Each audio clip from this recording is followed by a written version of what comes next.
in a personal sense, it actually has become more and more important to me in the last couple of months, to increase that kind of AI literacy in our society, to communicate these very complex things in a more easy way so everybody can engage in that discussion in an informed manner.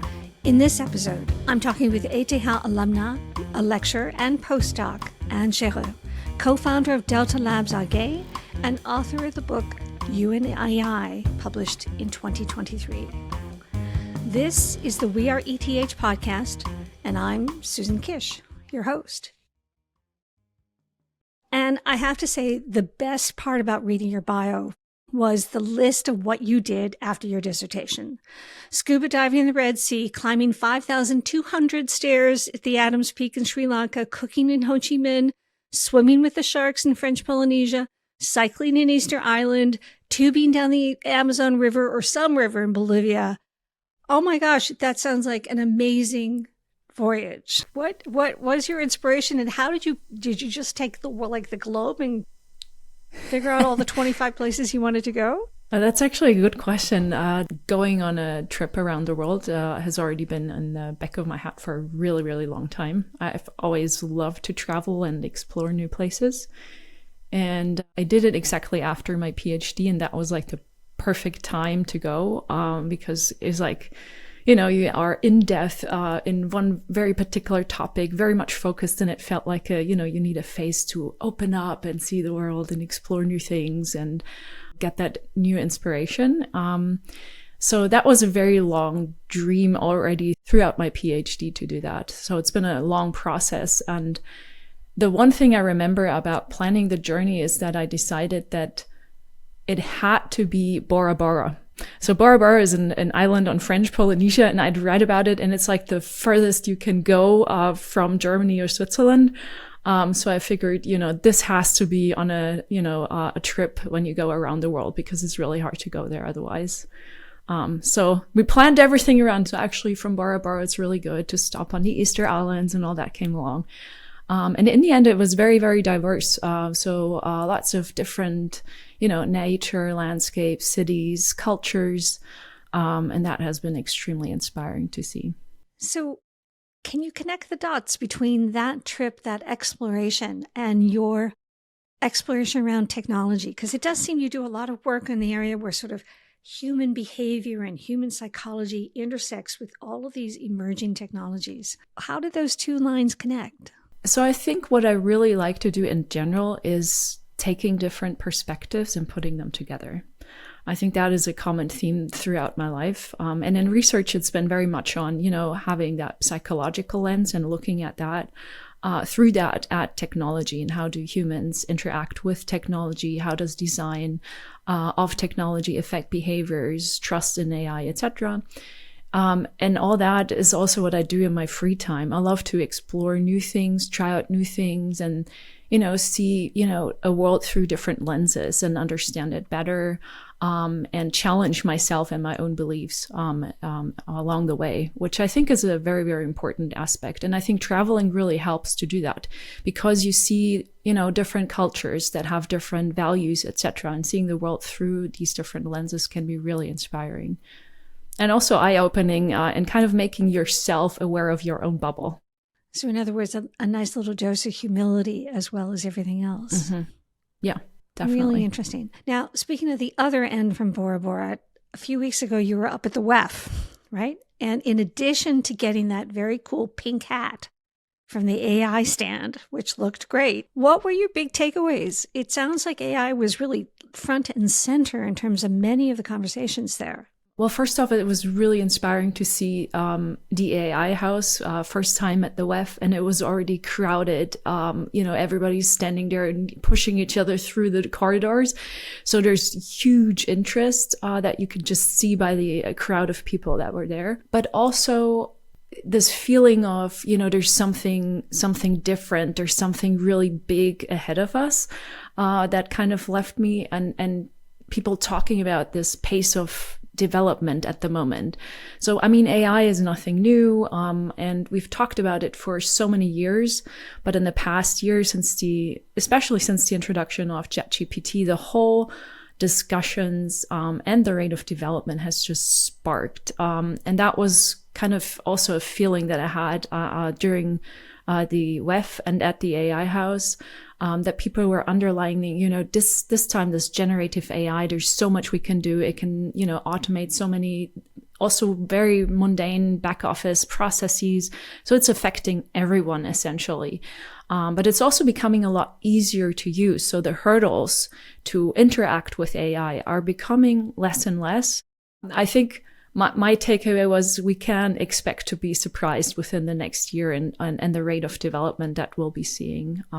But it's very inspiring to see all that and the many people that are so enthusiastic about what AI can do for, individuals, but also for society at large. So whenever I hear that kind of description, I always think of that, what is it called? The Gartner hype cycle, right? That sort of trough and that arch going up there of, oh my God, it's going to solve the world's problems. And you're absolutely right. I mean, we've been talking about AI for 10, 15, 20 years. And that lovely line between machine learning and AI that whatever, I can never quite figure out where they go. Is this, and those valuations some of these companies are raising at and the size of their rounds are just mind-boggling. Is this just another hype and will settle, or is this actually world-changing? This is a very tough question. I agree with you that there's lots of technological developments also that I've seen throughout my career. I was just thinking about the metaverse since you mentioned the hype cycle, right? So 2 years ago is all about the metaverse and, we got so many questions from companies. Should we move into the metaverse? How do we do that? How do we interact with customers in the metaverse? And now nobody's talking about it anymore. Exactly. Can you imagine being the person who rebranded Facebook as Meta? I mean, oops. Yep. That was a tough decision. And now, they also kind of mentioned that they want to move more into generative AI now. So oh, really? What a surprise. Definitely a change that we can see. I think generative AI, however, is different in several regards. And one of the key components being what I mentioned before, the hurdles to using this technology are extremely low. And I mean, if you think about OpenAI's GPT models, they've been around for more than this past year. But this past year has been the big change where everybody, even in the media, is talking about it. And the big difference was ChatGPT. So now we have a very, very simple chat interface that people can use to interact with an AI. Yes, everybody. So even my parents use it and they're not very, technology enthusiastic or all about AI. Now you can easily interact with it. This is one thing. And the other aspect I think that is different now is how diverse you can use this technology.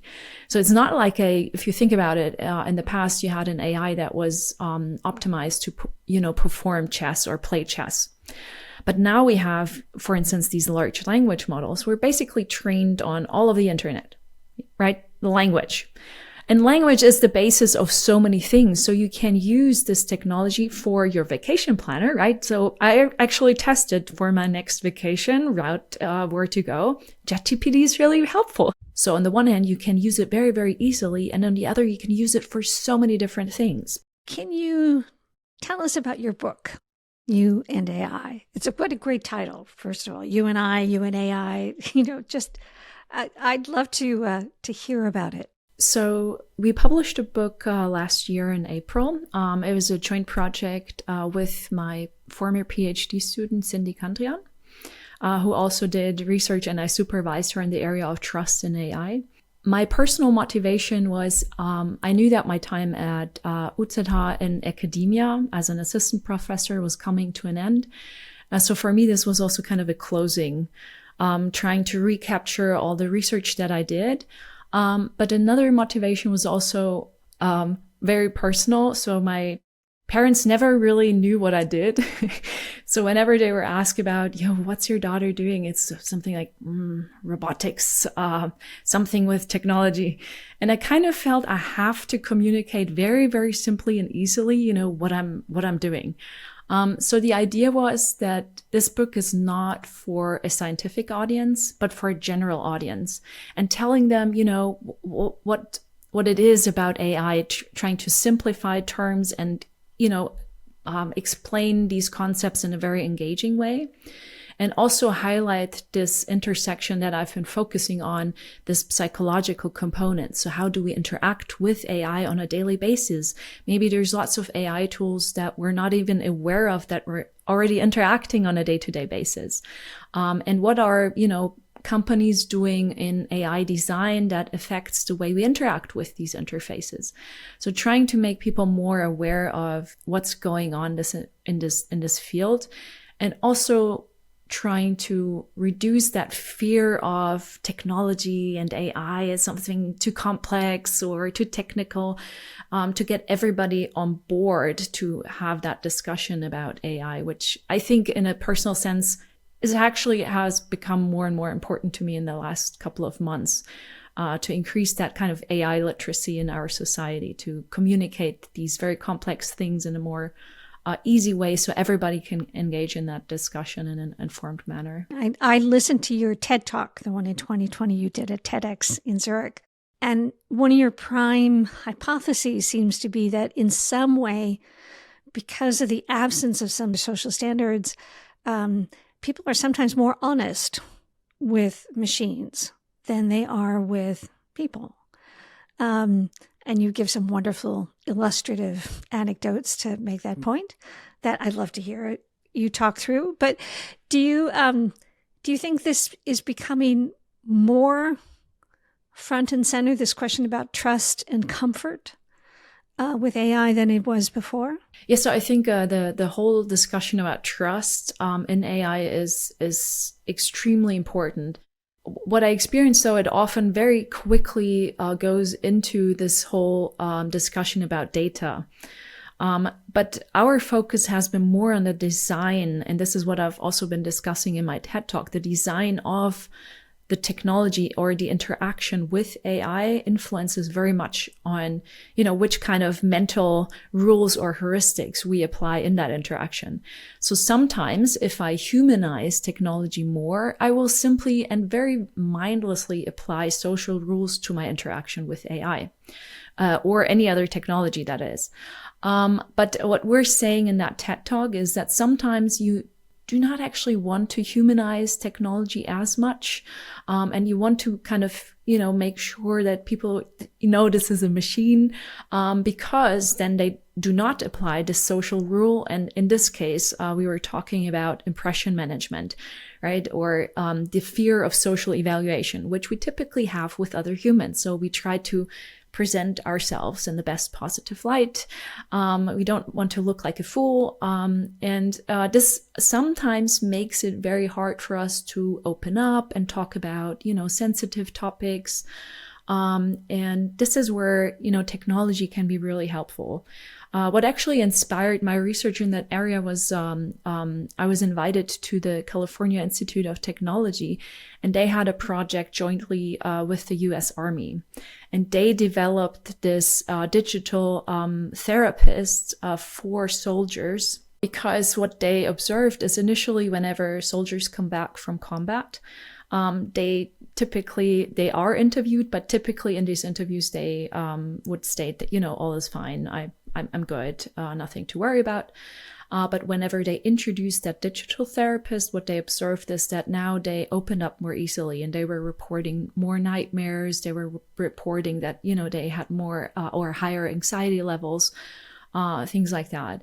And we wanted to take that a step further. Is if you have a technology that people interact with, does it even make a difference on how humanized that technology is?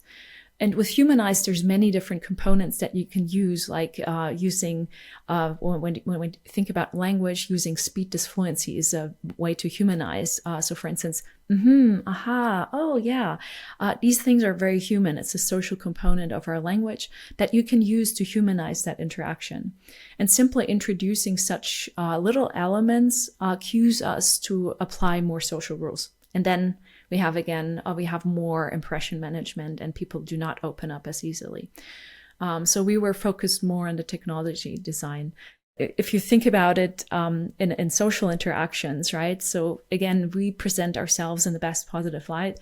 And sometimes it's when you observe children, they blurt out things and very sensitive things and do not consider that these social norms and this fear of social evaluation yet. And that also kind of inspired us to, this is interesting. So the question was to understand, when do we open up more easily, more honestly, and the result was that sometimes, letting the machine be a machine can be very helpful in that regard. Very cool. So you got your PhD with distinction at the Technical University of Munich. And then if I understand correctly, when your professor moved from Munich to the ETH, he asked you to join him and to do some of your postdoc and lecturing there. What kind of research and postdoc research were you doing when you were at the ETH, and what kind of lectures? I'm just trying to understand a bit more about what your ETH experience was like and what it involved. So it's very positive, to put it very shortly. For me, it's been very inspiring. So I've been coming from a technical background already at the Technical University. I've been doing lots of projects on, self-service technology back then, a long time ago. The self-checkout kiosk. What if customers interact more with technology than humans?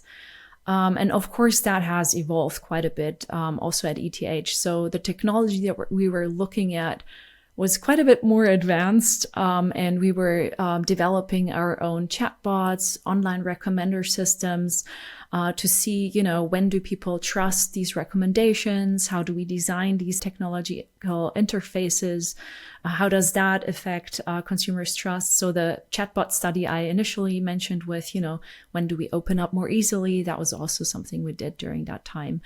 And the interesting and very inspiring aspect for me at ETH was it has a very, very good combination of deep theoretical research on the one hand, but still the cool thing was we had all these applications. So we developed our own chatbot. We, tried to do our own recommender systems. So the experiments we did were also very, very realistic and not just, in a theory or giving people a scenario to think about, but very, very applied. And that was very inspiring. So we had lots of collaborations also with industry partners where ETH is very well connected, obviously in Zurich. But also there's lots of entrepreneurial spirit, startups that want to do something. So how did those years and that experience, how did it prepare you for what you're doing now? So I think probably the whole entrepreneurial spirit was very much influenced through my time at ETH, because I was seeing and working with so many startups that, especially at ETH, there's so many cool engineers that have, developed a new material, or they have developed a new recommender system, or so there's so many inspiring minds running around with cool ideas on how to improve society and the world and all the problems that we're seeing. And that kind of, that feeling is for, you use your theoretical knowledge to kind of help society to further that and put that into startup ideas and, put it out there in the world. I think this whole mindset was kind of leading up to what I'm doing now with Delta Labs. So actually applying it and making a difference. Yes. And if anyone wants to become AI literate, what would you recommend that they do? Actually stay up with, the news that are coming out. I know this is a very fast paced at the moment, but maybe find some good newsletters. Also from the universities, there's good offers that, they keep the research highlights and give you a short update on what's going on. Having a few newsletters that you're subscribed to, podcasts like this one, to keep up to date, and then trying things out like ChatGPT, etc. Like I mentioned initially, they're very easy to use at the moment, low hurdles. So I'm going to be more specific about this. What kind of podcasts? What are the podcasts? What are the books? What are the apps? And I'm asking this because we often have a comment section at the bottom when we publish these. And if we have specific recommendations, we should go ahead and make them. Very easy answer. UNAI, let me guess. Yes, you can read my book. Obviously, it's very easily written. So even if you're not a technical expert in AI, I can totally recommend this book. A book that I can also recommend that was very inspiring to me, but is actually quite old already. But a lot of the predictions made in this book still apply today, is the book, The Second Machine Age. So this is a book that inspired very That's much, a great book. of my research in this area. Podcast series, obviously your podcast. I think from the ones that I've listened to, it's extremely helpful to get an overview of these different areas of the top minds of ETH. And you learn a lot about these different entrepreneurs, researchers, and what they're doing. So this is definitely a very good podcast to pay attention to. I love recommendations for We Are ETH. That's greatly appreciated. Other things that you're reading these days? Other areas that captured your curiosity? Actually, the whole art space is something I've not focused so much on previously, but now all the discussion that we just mentioned with, artists and using their artwork to train generative AI with, for Midjourney and all these different tools. That has actually sparked a lot of my interest. This intersection on AI and creativity. Can AI be creative? What does it mean to be creative? Is that something inherently human? So this is a very new perspective for me. So when you were a little girl, what did you want to be when you grew up? I remember when I was I think it was second grade, I wrote into a school paper that I always wanted to be a sea architect, so underwater architect. Very, very cool. And thank you so much for your time and your conversation and your insights. Really appreciate it. Thank you for having me. I'm Susan Kish, host of the We Are ETH podcast series, telling the story of the alumni and friends of the ETH Zurich, the Swiss Federal Institute of Technology. ETH regularly ranks amongst the top institutions and universities in the world with cutting-edge research, science, and people. The people who were there, the people who are there, and the people who will be there. Please subscribe to this podcast and join us wherever you listen. And give us a good rating on Spotify or Apple or YouTube if you enjoyed today's conversation. I'd like to thank our producers at ETH Alumni and LA Media, and especially thank you, our listeners, for joining us.